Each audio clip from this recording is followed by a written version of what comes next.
everyone, and welcome back to Purple Nuno Podcast. I am Stephanie Conti, and I am here with...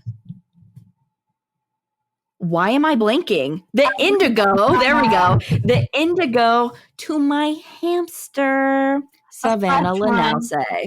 Hi. You ever have those moments where you're just like, you look off into like one position in like the room you're in, and then you're just gone.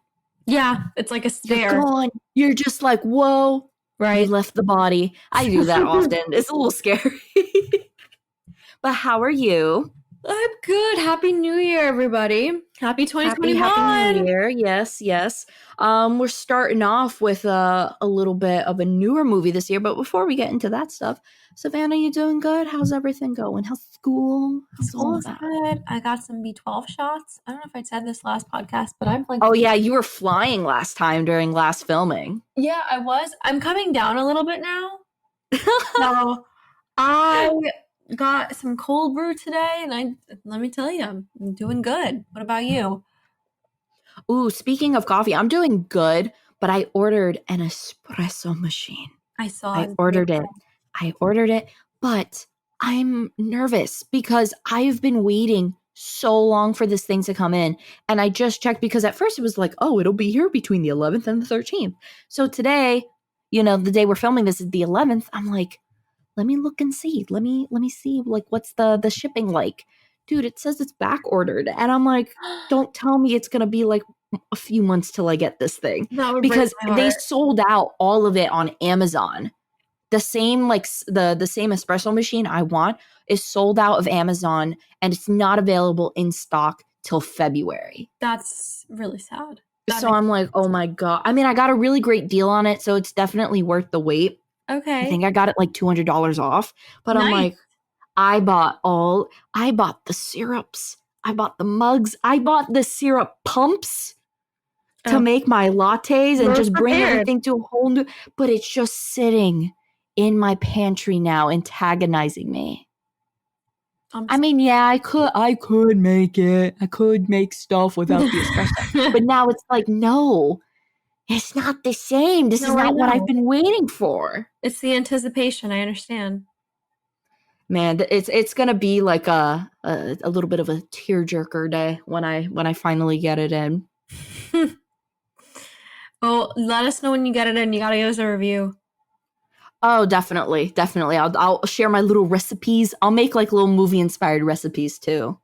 Oh, that'd be nice. Kind of like what Bob's Burger does. And like the background, you see like the burger's different every day. Every time it'll be a different latte. It'll be like a cheesy name. That'd be great. We'll make it a segment on the podcast.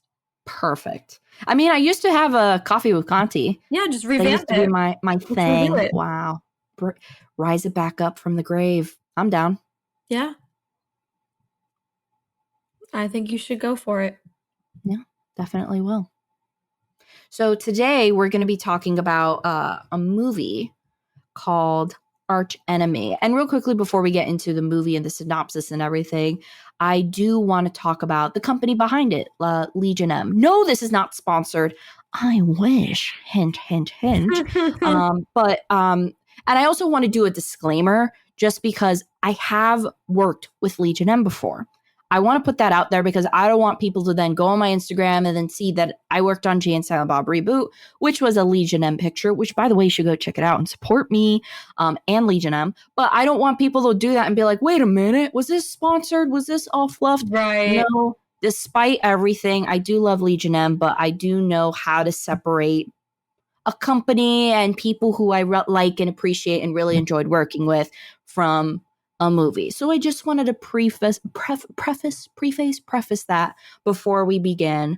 And also know that Legion M, once again, not a sponsor, but it could be, is a really, really cool production company. And like, it's very different from any other production company. And I like this just because I'm such a film nerd. And if I can do like, get into any way, like have my name on something or get a credit or just feel like I was a part of something, I love doing it. Legion M is actually considered to be like a fan-run / fan-owned company, meaning that there are anyone can be an investor. within the company. And with being that, you actually get to have a say and voice your opinion on what movies that they're going to bring in and things like that. And I really like it because I've always wanted to go to like Sundance and all those like festivals. And they actually have this one little tool called like the Film Scout. And you get to see trailers, you get to see like, you pretty much get to vote in advance, like what movies you think they should acquire, what movies you would want to see, things like that. So it's really, really cool because like if you have a hard time like following like Sundance news and things like that, it might be a little bit different this year, but it's really, really a cool website. And they're really like, I know a lot of people within the company and they are just such a cool company. And they've also done, like I said, this movie, Jay and Silent Bob Reboot. And man, I could really sell a promo for them. Yeah, you're doing a great job. Thank you. Thank you. They did Jay and Silent Bob Reboot, which I was on. And Mandy. Mandy was like their first big new movie, which I still haven't seen. But I have the soundtrack. It's a killer soundtrack. That could be the next one we review from them. Mm-hmm. And I think with this movie that we're going to be reviewing today, I believe it is our first, could be wrong, superhero movie. You know what? I think you're correct. I'm trying to recall. I don't think we've done a superhero movie before. I know on our list we had Chronicle, which, not so distant future, spoiler alert, is one of my favorites. So I don't think we're probably not going to touch like the Marvels, the DC, because everyone, their mother and their grandmother have seen it, you know? Yeah, not for us. We've had discussions about it. We had discussions about it, I think, on the podcast. Oh man, you mean, oh yes. The time I ripped apart Justice League. Yeah, the director. I don't know how that happened, but I went into, what was the review? That one, remember that? Oh yeah, yeah, I was making a lot of the Owls of Ga'Hoole references quite a bit when I was talking about Justice League. I still want to But yeah, so today we're going to start off with our first ever reviewing our superhero movie called Arch Enemy. And let me tell you a little bit about it. Came out this year, or technically last year, and it's about Max Fisk claims to be a hero from another dimension who fell through time and space to Earth, where he has no powers. No one believes his stories except for a local teen named Hamster, and it is written and directed by Adam Egypt Mortimer, and it stars Joe, I believe it's pronounced Manganiello. I'm Italian. It sounds right. Or I've always said it like very quickly as Manganiello, but that doesn't. Manganiello. I always thought it was Manganiello, but I haven't seen him in a lot either. Like I haven't seen him in too much, so I'm not sure. I don't know how to pronounce his name. So okay, but anyway, Joe Manganiello as Max Fisk. It also stars Zoe Griggs, Skyland Brooks, and Paul Scheer, Joseph D. Reitman, and Glenn Howerton. So before we talk about, the spoiler bits and all that stuff, Savanna, without any spoilers, what did you think of this movie? I think the movie gave a lot of potential for future superhero movies. I thought the story was really unique. In the beginning, it actually gave me like Hancock vibes. And though that movie was a train wreck, I always like the idea of having like a fallen superhero. So I thought they did a really unique job with how they sort of presented us with this hero. If you're looking for like a different story, this is definitely it. And I talked to Stephanie about it a little bit when we were briefly going over it before we recorded, that I like the movie because we don't get a lot of original superhero content anymore. It's all pretty much the same storyline, villain hero sort of standoff. Especially it's definitely a plug and chug recipe, So seeing original storylines gives me a lot of hope for the future, and I think Legion M did a really good job with giving us the story. Those are definitely, I really like Joe Manganiello. Joe M. Let's just keep it with Joe Joe M. M I for the really, sake of really not like butchering it anymore. his role in the movie. I thought he was a surprising pick, but it definitely paid off. I haven't seen him in a lot, just to be honest. I think he was in Magic Mike. That's where I know him from. Yep. So to see him in something, I know he does comedy. So to see him in something a Oh, little he was in different. Reboot. I met him on Reboot. Yeah, so he does a lot of comedy stuff. So to see him in a different role was very rewarding. And like I said, I think the story's really strong. There were a few negatives, but overall, a solid movie. What did you think? Yeah, I honestly think like I really commend any production for trying to really hit that, try to make a superhero movie, like, because it's so crappy to say, for lack of a better word, because whenever a superhero movie's made, you're automatically going to be compared to billion-dollar franchises Yeah. and things like that. It's like if someone was like, I want to make a wizard movie, it'd be impossible not to compare it to something like Harry Potter. Oh, no, Same thing yeah. with this.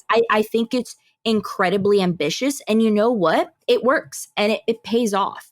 I've always been a fan of more, because I think the superhero genre in a lot of aspects is very overdone, but in also Yeah. a lot of other different aspects is totally, you know, never looked at or never, examined and stuff. And I feel like it really hits that area where, even though there are some slight comparisons and things that you can relate it to, because it's a superhero movie, of course, but it really, I think it also goes beyond a superhero movie too. I think it really can just stand alone as a good action movie, as a good drama movie. So without spoiling, do I recommend this? Yeah, I definitely think I recommend it. Just, I feel like if someone doesn't like it, and this movie I don't think is meant for everyone. Like if you love Marvel, DC, Yeah. I can see you being disappointed with this movie, because you're going in with like baller expectations, Right. You're going in with like expecting the big guns, expecting this, but don't go in, if you're expecting that, don't go in this movie. I definitely think, I mean, I still recommend it. It's very entertaining. But if you're looking for Right. something different, if you're looking for ultimately a indie film take on it, then yeah, I say totally go for this movie. I agree for sure. Yeah. So let's get now into the specifics with acting. So let's talk about Joe M in this movie. As you said, I think sadly he's one of those people where when you hear his name, people are going to think, oh, shirtless man. And Yeah. I really like that he stepped out of, and I don't want to say comfort zone, but I feel like he stepped out of his typecast. And I'm really happy that they did give him a shot, because from seeing him in this movie, I was like, oh man, like I really hope they give him a role as like a more serious roles over time. Yeah. Like I really hope so, because he really brought it to this. And then also totally impressed with Zoelle Griggs, who plays Indigo, and Skylan Brooks, who play Hamster. Like, Very good. Yes. it's been a while since I've seen young characters feel real. Like their story, who they are, and everything felt real. It felt like one of those things where their characters were loosely based on them or strongly based on them, just based on them in any single way. Like it came from some sort of real life reference.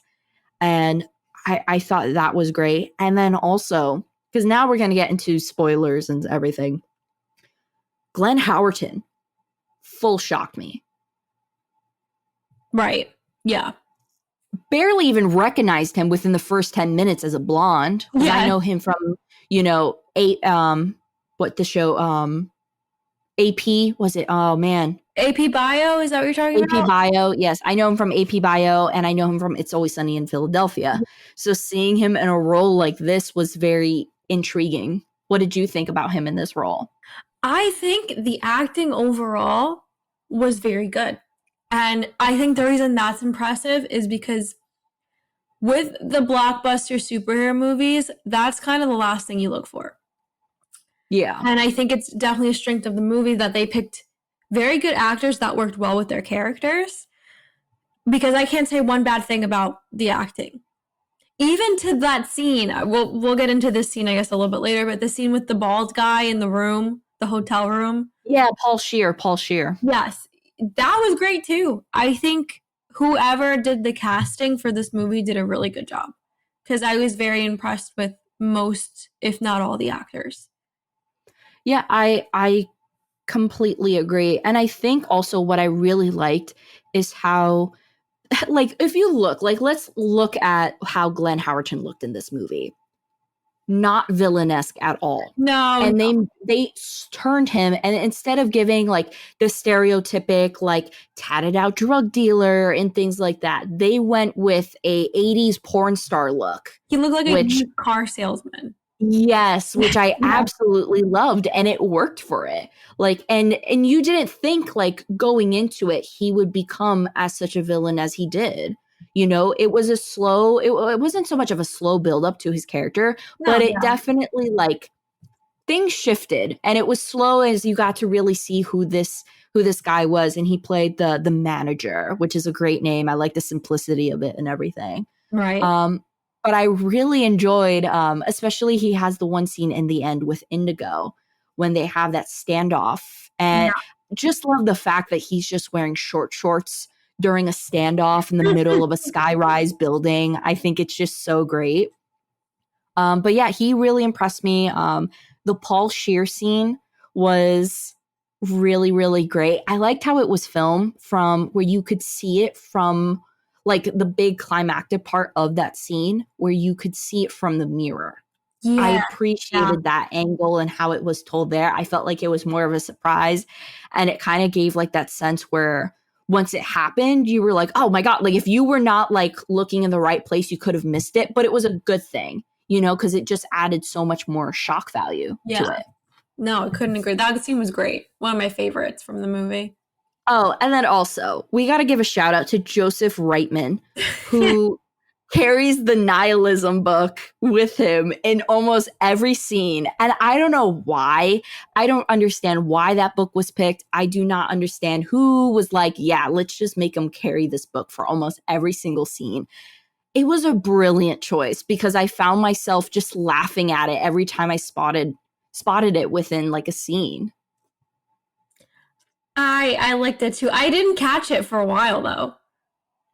Yeah, because he was like always like covering it, and then like I was like I was looking at him like, what is he like holding? And then at the bottom, I was finally able to make it out and see nihilism, and I think he literally has it in every single scene he's in. That's really funny. It kind of like reminded me of like I don't know, like kind of like a Deadpool-esque like humor, just like randomly thrown in to like just give in some like pizzazz here and there. But I thought it worked really well. But I completely agree where I do believe the acting did not miss a beat in this movie. Yeah. Not at all. It was on point at every moment. So now let's get to the story. Let's talk more about the story. I just gotta say it. The best part of the movie where for not even a second, for 30 minutes, you are convinced that this man's superhero abilities are from methamphetamines. Oh, yeah, absolutely. Love that little surprise, love that little take, and was not expecting that at all. Because it's always one of those things where, like, I found myself watching a superhero movie and be like, oh, yeah, watch it's nothing at all. Watch it's just drugs. Watch it's just this or that. And to finally have that be said in, like, a movie was just so great to me. There's definitely an irony about it to be appreciated. Because the superhero for most of the movie, if you guys haven't seen it, is a homeless man. He looks like a homeless man. He literally... Yeah, he's a begrudging homeless man who's just always drinking, claims that the whiskey on his planet is so much stronger, and which is why he drinks so much. And, like, it's one of those things where people entertain it but don't believe him. Yeah. Exactly. What did you think about the dynamic between him and the character, but between Max Fist and the character Chloe, played by Amy? I didn't mention her name, Amy Semitz. What did you think of the Max Fist and Cleo That's the duo? Bond girl, right? Yes. Yeah, okay. I think the initial where you realize what's going on between them was great. I was like, whoa, okay, pretty cool. I like it. Mm-hmm. I wish there was a little bit more chemistry.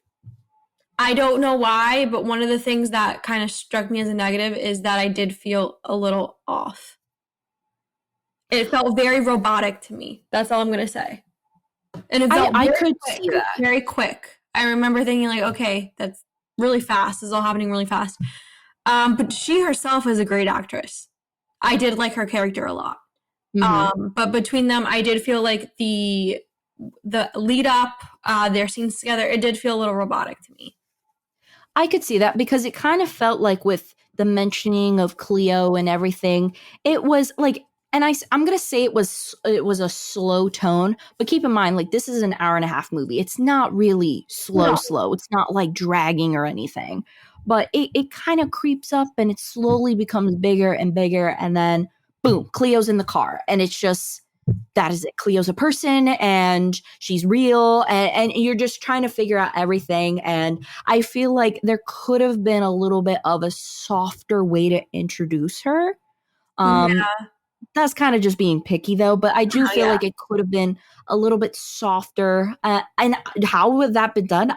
I personally can't imagine how it's just, I think I would have wished it was just a little bit softer, leading her character in and kind of letting the buildup of like who is Cleo be more of a softer like Yeah. kind of put together rather than a oh okay she's there. Yeah, it just felt a little rushed to me, for sure. What did Mm-hmm. you think personally? I like the character Cleo. I liked how you constantly like with the whole drug thing. You thought like maybe Cleo's the name of a drug. Maybe, Cleo is real. Maybe Cleo is like because I like this idea of how while watching the movie, I was trying to make my own hypothesis. And several like I liked the fact that they added her in there for that reason. Like wondering who's Cleo? Is Cleo real? Is Cleo this? Like and the amount of like while just watching the movie, because I was watching with my boyfriend, we were just kind of ratting off like maybe Cleo is like his dead ex-wife and he hasn't been the same. Like I liked her presence in the film that way because it kind of just allowed me and my boyfriend to just go like what if. So I really thought her character was definitely vital towards the story and vital in the way where it doesn't make the story like because of her character and because of where she is within the story, it makes it really tough to predict the outcome. Yeah. Like Yeah. it for me, like I probably it wasn't until like my 10th hypothesis and like maybe an 45 minutes minutes into the movie for me to go, oh, maybe she's like an ex-wife, or maybe just trying to figure it out. Yeah. And I really, really appreciated that. No, I like that aspect. You don't see that. There's always, I think, in superhero movies, I'll go back to like the big ones, there's always some kind of reveal, but it's never a reveal that keeps you guessing the whole movie. You're not trying to figure it out. You're just kind of enjoying the movie. So I appreciated they added that extra element. Yeah, and like I said, I really liked also now switching to the two younger characters, Indigo. Ooh, sorry, I got a little catch in my throat. Indigo and Hamster.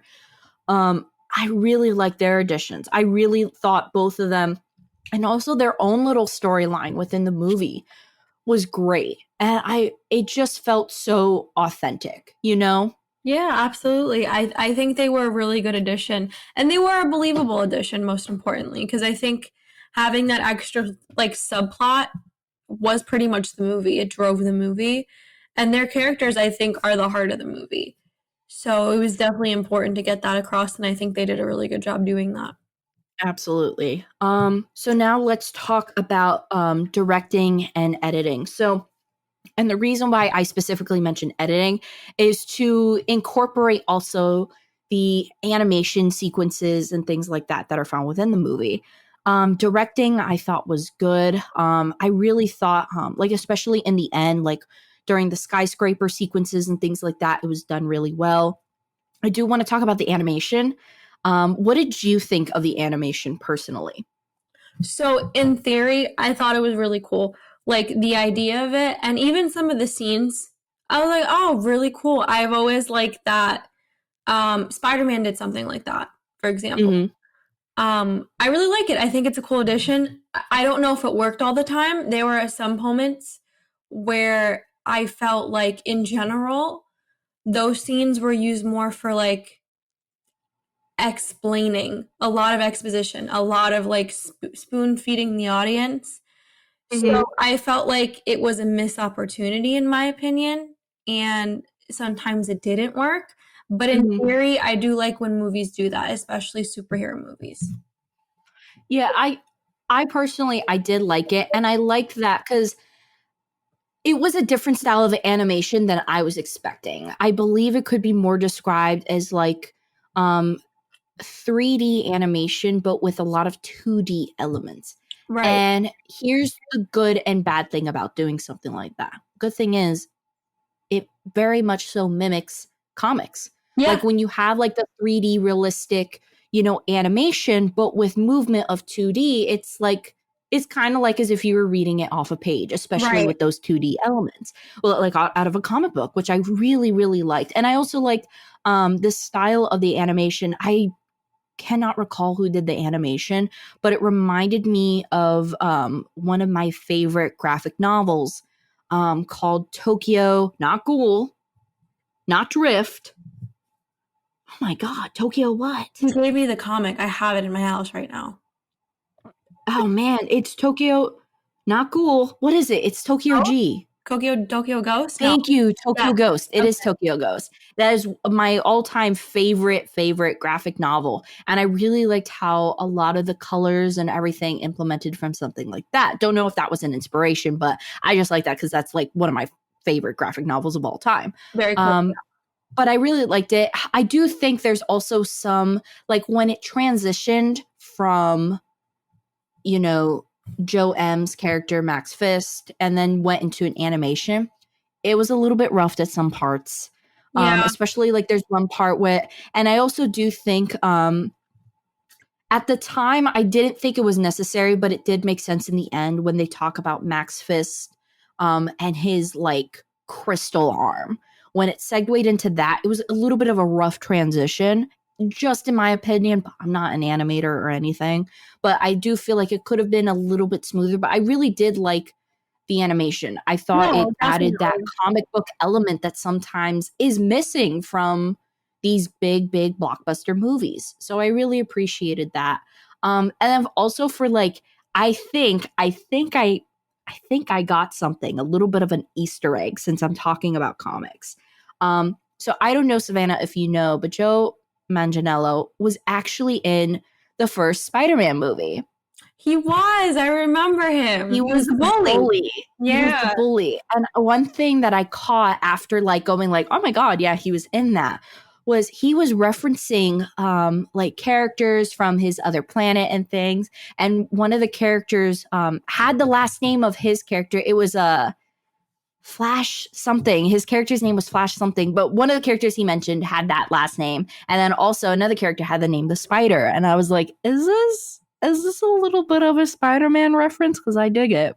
I So like it was really, I really enjoyed that stuff. And I do feel like I do like comics and stuff, but I'm sure like I could tell like there was some little bit more Easter eggs here and there, like and stuff. And so I really, really just appreciated all those as someone who is a nerd. Um and yeah, so overall with the directing and editing, I think it was good. And honestly, like if we're really like talking about it, it's really good for a more lower budget movie. Like they did a lot and they did a lot well, Yeah. considering like this wasn't a $300 million budget and stuff Right. like that. So I really think that the execution was fantastic. on the directing and editing parts with just the little rough transitions here and there. Agreed. So Savanna, do you have any final thoughts? Anything else you want to say, or do you want to jump right in and slap on a little review on it, little scale? I'll just say that again, I really appreciate originality in movies, especially now, because like I said, a lot of just movies in general are very copy paste, and with superhero movies, I don't think I've seen an original one, maybe ever, maybe one or two. I don't really know. So to see that was actually really refreshing, and I think these type of movies are going to do a lot for the genre. I think the casting, acting, even the storyline was very good. Only negatives for me, and this is being nitpicky, is just a lot of exposition. I felt like they spoon-fed me too much, and then there were rough transitions. But other than that, it's a pretty solid movie. And if you're looking for a new and good superhero movie, give this a shot.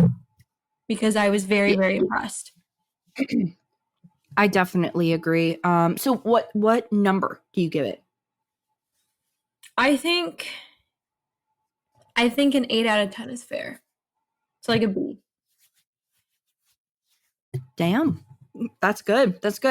For me, I think it's entertaining. I think it's fun. I think it's really well done, and it's really well paced too. I can't stand movies that are like 3 hours long because it's so hard to balance superhero movies between just nothing but action or nothing but talk. And I felt like this had a really good balance.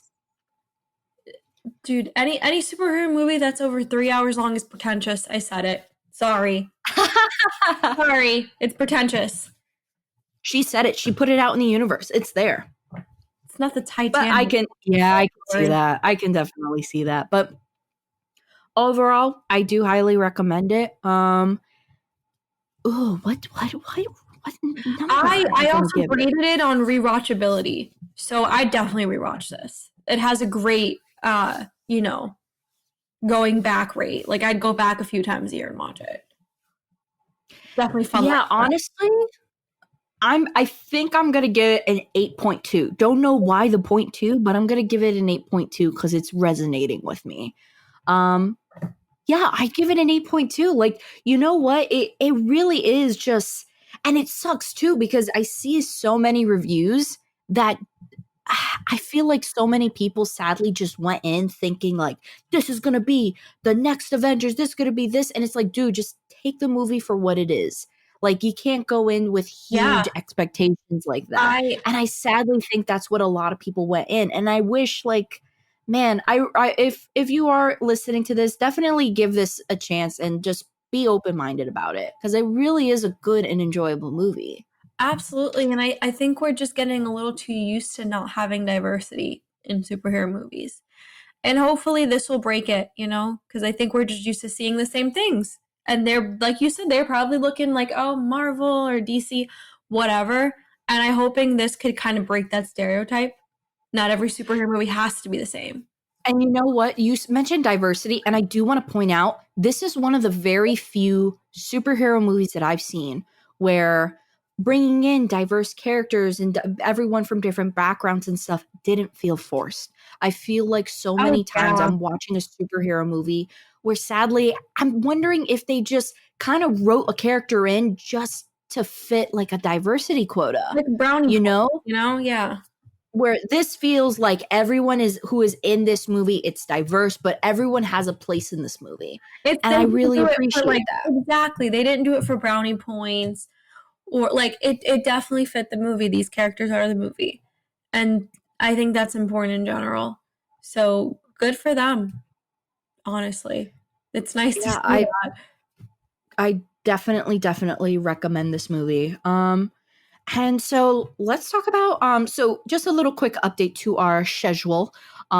So we're still going to be doing our once a week. We are cutting back because now we're both getting into the thick of it with the new semester and everything like that. So we were usually if you are a fan of us and if you listen to us a lot, we typically do like 3 movies a week, or it'll be 1 movie and 2 short films. Sadly, because of time constraints and everything, we are going to cut back on that. So it'll be like 1 or 2 movies, maybe a short film here and there.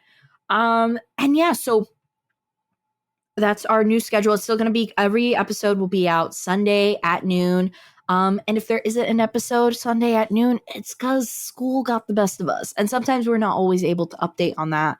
But we're really trying to make in as much time and for Purple Noon, because we just have so much fun doing it. But please understand, if you see like 1 or 2 weeks where there's a Sunday that hasn't been uploaded, it's probably because we had an exam or we were just swamped with work.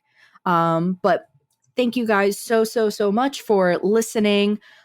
Please make sure to check out our Instagram and TikTok, where we do little segments. My segments haven't been going up as often. I apologize, but Savanna is on it. Savanna is on it with her game, with her The Good, the Bad, and the Unboxing, which I highly recommend. It's one of my favorite shows out there. Thank you. And yeah, just definitely check out the Audemic Media website. What was that? They need to keep up with us. Follow us on social media. We'll update you. Follow us on social media, whether it be my life, whether it be her life, whether it be Purple Noon life, whatever. Check it out. And also, not to like be too much of a spoiler, but if you haven't read my short story Idol, which is available on Amazon, you might want to read it. And you know what? If you like it, you'll be updated soon, because I'm making another short story. This is all I'm living for, is the next short story. That is all. And you know what? You know what? I'm just going to say this out there, just in case anyone is like going through something right now or needs some life advice. Get yourself a best friend that's also your biggest fan. I promote all her things everywhere, constantly. She really does. She's great at it. But I'm going to be coming out, and I'll probably announce it soon on my Instagram, and you'll probably see some stuff on Savannah's Instagram about it. I'm in the process of writing another new short story that will also be released on Amazon Kindle. It'll be available as an ebook, and guess what? It'll be available for the low price of $1. So save up your little movie change. Save up your little, guys. Cheaper. Everyone's got $1. No excuses. Everyone's got $1. And next time we're going to be talking about Tenet. However, I do want to right now add something else. Okay. We, as a curveball, should talk about the short film you and I both recently watched, Daddy. Oh, wow. I heard the ring drop. Did I start something? No, I was taking off my ring, and then you said that, and I got flustered. That's a wild one. I'd be interested in talking about it. Because I was thinking about, I'm like, you know what? I want to talk about it. So tune in next time for next week when we talk about Tenet and Daddy. It's a little bit of a mixed match combo, but nonetheless, it will be a good episode. And we can't wait to see you until next time. Bye, everyone. Bye.